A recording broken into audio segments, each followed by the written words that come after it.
Hello students, आप सब कैसे हो। आपने बहुत सारी क्लासेस इस सब्जेक्ट के अटेंड कर ली हैं, ठीक है। तो ये भी टॉपिक आपने पहले ही सुन चुके हुए हैं। क्या स्टेप्स कंपनी फॉलो करती है किस के लिए, शेयर को इशू करने के लिए। आप सभी को ये बता दूं कि यही स्टेप सेम फॉलो किए जाते हैं इक्विटी शेयर के केस में, प्रेफरेंस शेयर के केस में, डिवेंचर के केस में, ठीक है। तो कुछ पॉइंट्स होंगे अलग अलग, ठीक है, उसको आपने ध्यान से देख लेना। तो हम अभी स्टार्ट कर देते हैं procedure for issue of share. क्या क्या स्टेप्स यूज़ किए जाते हैं शेयर को इशू करने के लिए, ठीक है। सबसे पहले private placement of share under section 42 of the company act 2013।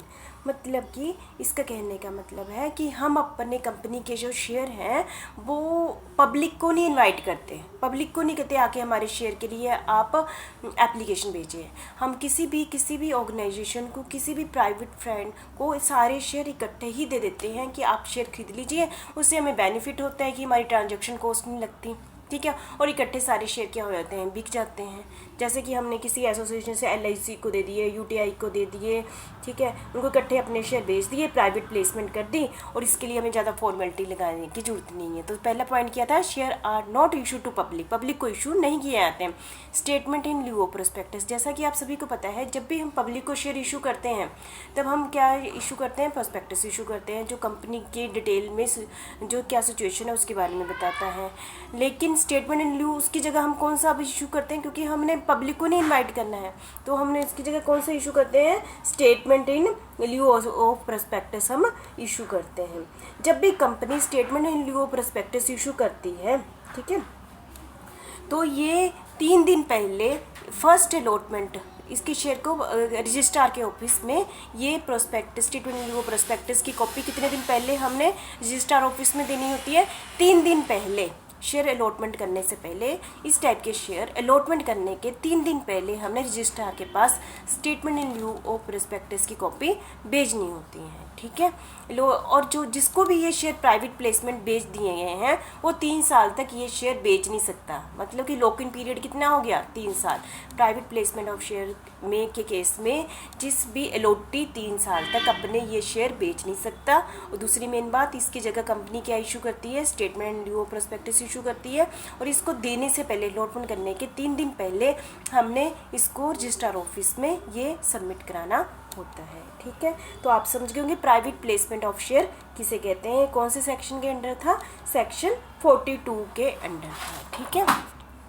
हमारा सेकंड पार्ट है जो हम मेनली यूज़ करते हैं, public subscription of share. Public मतलब कि हम पब्लिक को इनवाइट करते हैं ताकि वो आए और हमारे शेयर के लिए अप्लाई करें। तो सबसे पहले पॉइंट है टू इशू ऑफ प्रोस्पेक्टस।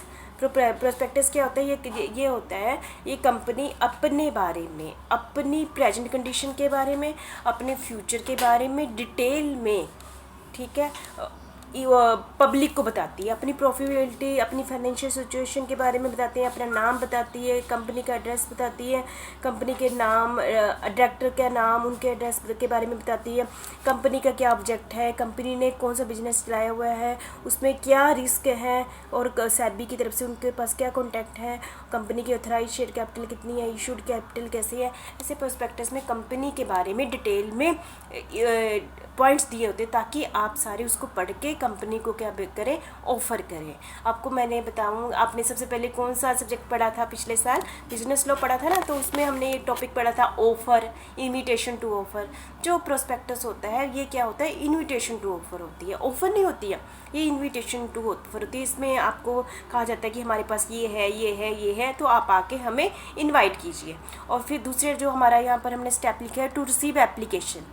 फिर क्या करते हैं आप, जो लोग एप्लीकेशन को रिसीव करने को हम क्या कहते हैं, ऑफ़र, मतलब पब्लिक ने कंपनी को क्या की है, ऑफ़र की है। तो आप एप्लीकेशन प्रोस्पेक्टस पढ़ते हैं और एप्लीकेशन फॉर्म फिल करते हैं, उसके साथ क्या भेज देते हैं, एप्लीकेशन मनी भेज देते हैं। तो इसको क्या कहते हैं कि पब्लिक ने कंपनी को क्या दी है, ऑफ़र की है। और ये amount 25% of the issued price से कम नहीं होना चाहिए। यदि किसी शेयर की वैल्यू 100 रुपये है ना, तो मिनिमम वो 25 रुपये किसके साथ देगा, एप्लीकेशन के साथ देगा, ठीक है। ये बहुत इंपॉर्टेंट पॉइंट है, कितना मिनिमम अमाउंट होना चाहिए, 25%, ठीक है। ये किसकी गाइडलाइन के अकॉर्डिंग है ये बता दूँ, ये सेबी की गाइडलाइन है, ये आपका ऑब्जेक्टिव टाइप फ्यूचर के लिए भी बनता है, ठीक है। दूसरा एक पॉइंट है under section 39(2) of the company act 2013 के according amount payable on every security shall not be less than 5% of the nominal amount of the security. ये 5% ऑफ द नॉमिनल सिक्योरिटी से कम नहीं होना चाहिए, ठीक है। और such other percentage amount may be specified by SEBI इसकी को स्पेसिफाई कर सकती है, ठीक है। ये कौन से सेक्शन के अंडर मैंने आपको कहा, सेक्शन 39(2) के अकॉर्डिंग कहा, ठीक है। और ये आपका हो गया टू रिसीव एप्लीकेशन मनी, तो ये एक टाइप से पब्लिक की तरफ से क्या होती है, ऑफर होती है, ठीक है। और प्रोस्पेक्टस क्या होता है, invitation to offer. Third step हमारा क्या है, to make allotment of share. आपको बता दूं जब भी कंपनी अलॉटमेंट ऑफ शेयर करती है तो इसका मतलब एक्सेप्टेंस है। बिजनेस लॉ के अकॉर्डिंग इस शब्द को क्या कहेंगे, एक्सेप्टेंस है। अब आप कंपनी के मेंबर, शेयर होल्डर, अब कंपनी और आपके बीच में क्या बन गया, कॉन्टैक्ट बन गया। कंपनी और आपके बीच में कॉन्टैक्ट कब बनता है, अलॉटमेंट के टाइम बनता है, ना कि एप्लीकेशन के टाइम बनता है। कंपनी आपके अलॉटमेंट शेयर अलॉट क्यों करेगी, जब तक कंपनी को मिनिमम सब्सक्रिप्शन नहीं मिल जाती है। कौन से सेक्शन के अंडर का है, सेक्शन 39(1). मिनिमम सब्सक्रिप्शन क्या होती है, ये वो अमाउंट होता है जो कंपनी ने इनकॉर्पोरेशन से पहले काफ़ी सारे खर्चे किए होते हैं ना, कंपनी ने प्रॉपर्टी खरीदी होती है, प्रीमियम एक्सपेंसेस किए होते हैं, लोगों की पेमेंट की होती है, तो कंपनी ये कहती है कि मिनिमम अमाउंट कंपनी के एप्लीकेशन अमाउंट रिसीव हो जाना चाहिए, ठीक है। सेबी की गाइडलाइन के अकॉर्डिंग जितना भी हमने पब्लिक से पैसा मंगाया है वो 90% of the issued amount as per the SEBI guideline 90% क्या हो जाना चाहिए, मिल जाना चाहिए। और यदि बाई चांस ये 90% अमाउंट नहीं मिलता है according to section 39 sub section 3, तो कंपनी उसको 30 दिन के अंदर अंदर इस पैसे को क्या करना पड़ता है, रिफंड करना पड़ता है from the date of issue of prospectus, ठीक है। और ये है पेनल्टी, यदि कंपनी 15 दिन के अंदर डायरेक्ट ये नहीं करती है तो उसको 12% के हिसाब से क्या देना पड़ता है, कंपनी को उस पर इंटरेस्ट भी देना पड़ता है, ठीक है। आप सारे समझ गए होंगे, प्रोस्पेक्टस पढ़ गए, एप्लीकेशन समझ गए, अलॉटमेंट समझ गए।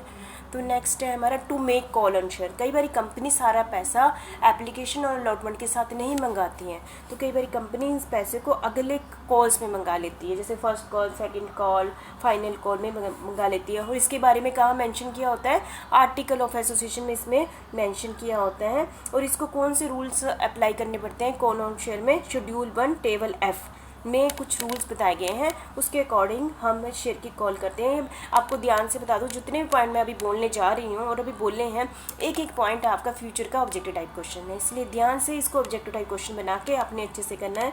सबसे पहले no call shall exceed 1/4 of the nominal value of share, मतलब एक कॉल पर कभी भी 25% से ज़्यादा अमाउंट नहीं होगा। जैसे एक शेयर की कीमत 100 रुपया है ना, 10 रुपये है, तो 2.5 रुपये से ज़्यादा कभी भी कॉल नहीं होगी, ठीक है, समझ गए। और दो कॉल के बीच में कितना इंटरवल होना चाहिए, जैसे फर्स्ट कॉल, सेकंड कॉल या थर्ड कॉल, आपस में उनके बीच में मिनिमम 1 महीने का गैप जरूर होना चाहिए। और शेयर होल्डर को या डिवेंचर होल्डर को कितने दिन पहले नोटिस भेज देना चाहिए, 14 दिन पहले भेज देना चाहिए। यूनिफॉर्म बेसिस मतलब सभी को एक जैसा ही जाना है, ऐसा नहीं कुछ को जल्दी पैसा मंगा लिया, कुछ से लेट मंगा लिया, कुछ को अलग अलग, सभी को यूनिफॉर्म रेट में मतलब कॉल मंगवाई जाती है।